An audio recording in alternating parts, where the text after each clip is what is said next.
Hi there, Lindsay here, the Frugal Crafter. Today I'm going to show you how to do napkin decoupage. So the panel here in the back, it's got a nice luster to it, and it is simply paper napkin that you could pick up at any party store, any dollar store, wherever you might find decorative napkins.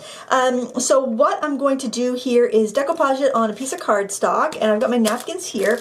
And so what I did here, because I wanted to make a slimline card, but I'm all about not buying special dies and things like that. So I took a regular 8.5 by 11 inch piece of cardstock and I cut it so it's 8.5 inches, the regular width, to 7.5 inches, and folded it. So that makes a 3 3/4 by 8.5 folded card.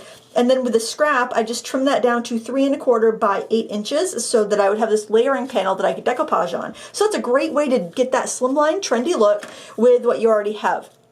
And then what you're going to need are some napkins, and I've got a couple here that kind of coordinate. I would say they're from the same, they say the brand says Party Buffet, they're from Greenbrier International. That means it's a Dollar Tree napkin.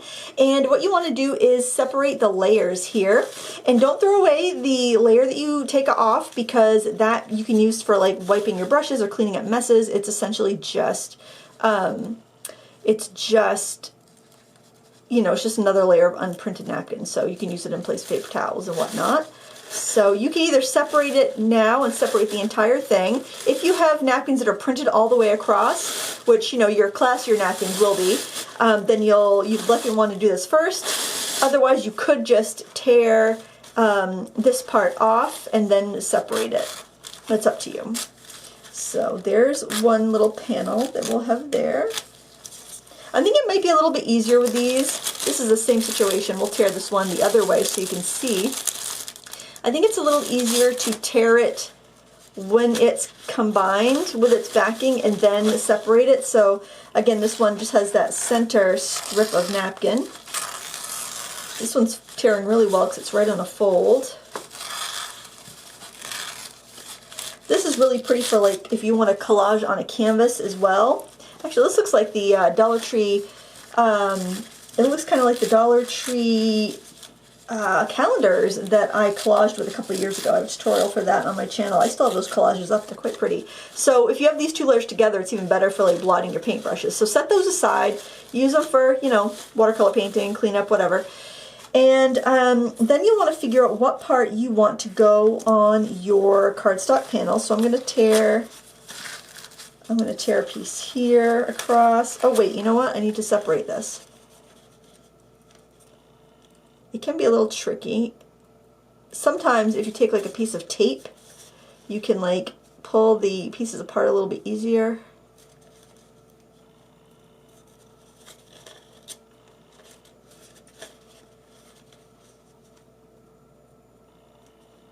It can be a little tricky. You can kind of see them wanting to come apart. Oh, here we go. Yeah, once you've got that, once you have the image torn off, you might as well just separate that whole sheet, because it's going to be kind of tricky to, it'll be more work if you have to keep finding edges. There we go. And then I think I'll use this piece right here, so I don't have a repetitive design. And then I'll use this piece in the middle, and I think I want to tear any straight edges. That edge is already torn, I think. Yep. Let's see, are both of these edges torn? Yes, yeah, so, all right. So what you're going to do, if there's anything you want to definitely keep, like this one has that Maison Blanc on there, so I don't know if I want to have those next to each other. I might do it kind of like that. Alright, so figure out how you want to place things. I think I kind of like that. And then you're going to use, I use matte Mod Podge, or Mod Podge rather. And you can use gel medium, matte medium, whatever you want. I like a matte medium because it's going to give you a nice texture. So I'm just going to give this a nice coating all over the cardstock panel, and I'm working on a piece of wax paper.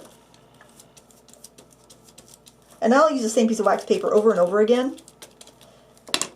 And let's see, I'm going to lay this one down first, I want to make sure there's some overhang so I can put it on the back. If you want more texture, you can crinkle it up and then stick it down. But I find it's got a really nice texture just as it is. And then I'm just going to go over the edges for sure. I will end up going over the whole thing because I do like to have that nice matte finish on top. It gives it a, oops, I got some white. I don't want to have any of the unprinted napkins showing there.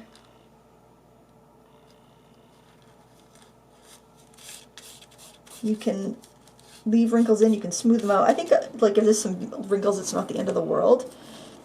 Now I'm going to have way more than I need here, so I think actually I had some scraps from the other day. I'm wondering if maybe I can, I don't have quite a big enough scrap. I'm just going to, yeah, I'll just stick it down like that, I guess.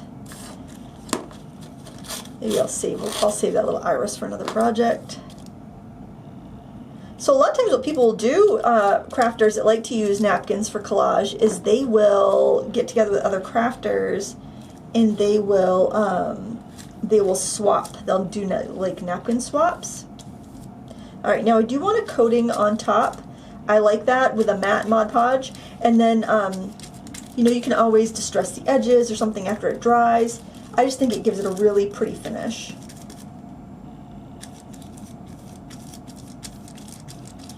Alright, so now we're going to flip this over, and we've got clean wax paper here, so that ink's on the other side, so I'm not worried about that. And it's not going to curl if you give it a coat of Mod Podge on the back. So that's how you keep it from curling. I'll scooch it over a little bit here. Oh, I hope the original collaging was in frame. You don't have to go right out to the middle, but you do want to just make sure you can stick those edges down really well. I tend to just kind of gently fold it over with my fingers and then use the brush to stick it in really well. I want to do a little bit more Mod Podge on the corners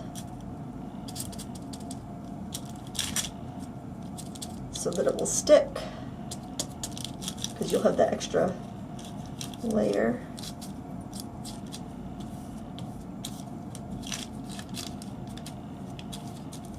I love it because it's so forgiving. You don't have to be perfect.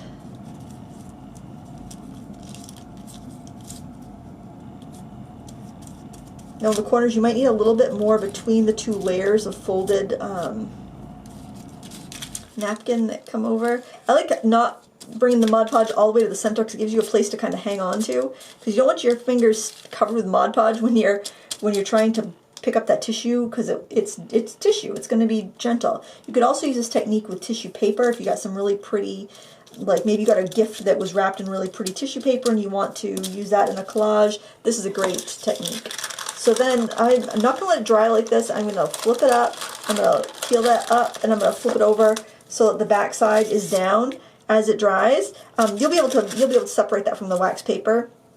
But I just want to make sure the front looks real nice. And I'm going to give this another coat of Mod Podge because it's just looking a little, oh, you know, like it just picked up a little texture from the wax paper, and I want it to be nice and pretty when it's done. And then when it's done, the Mod Podge is going to dry completely clear. You'll want to make sure you go ahead and wash your brushes with soapy water, so that it doesn't turn the bristles stiff. And I just have my Mod Podge in a jam jar with a wide mouth because sometimes I want to use a wider brush. And let that dry. It'll take probably half an hour and then you can use it on a project. Thank you so much for watching. Here's a project idea for you. These trinket tags I made in a video last week. And here's one I'll probably put on that card when it's all done. Thank you so much for watching. I hope you enjoyed it. And until next time, happy crafting.